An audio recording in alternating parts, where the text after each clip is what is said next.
My name's Jazz Hampton. I'm running for mayor of Minneapolis, and this is story time. In that courtroom in November of 2023, I had no idea that I was going to see someone who used to live in my own house, and even less of an idea that just a few hours later, we'd be calling our client to tell him he's finally free on his birthday. I had the honor of representing Marvin Haynes through the Great North Innocence Project. Marvin had spent nearly 2 decades behind bars for a crime that he did not commit. And on the second day of trial, someone tapped me on the shoulder as I walked into the courtroom.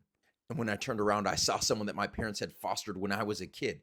And he said, "What are you doing here?" And I told him, "I'm here to represent Marvin."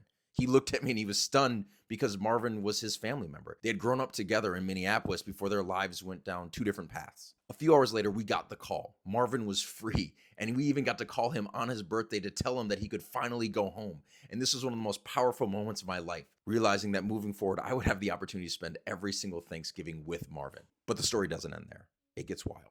Just last week, nearly 2 years later on the campaign trail, I had a fundraiser at someone's apartment. And when I told that story, they said, "Wait, did you have dinner that night that he was released at FEMA's downtown?" I said, "Yes, we did." And then she explained that her and her husband were civil rights attorneys and they were there that night. And she was the person that had handed us an envelope of money to give to Marvin to help him celebrate his newly found freedom.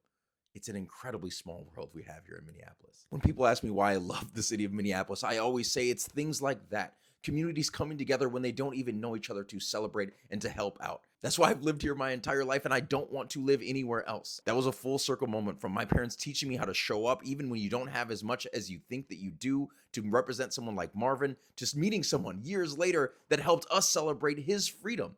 That is the heart of Minneapolis. That's why I love it here so much. It's people showing up for each other again and again and again in ways big and small.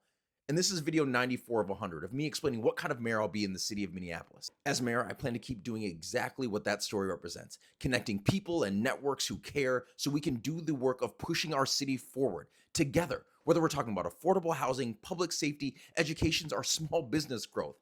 The same spirit of community is how we're going to build the Minneapolis that we all know we're capable of.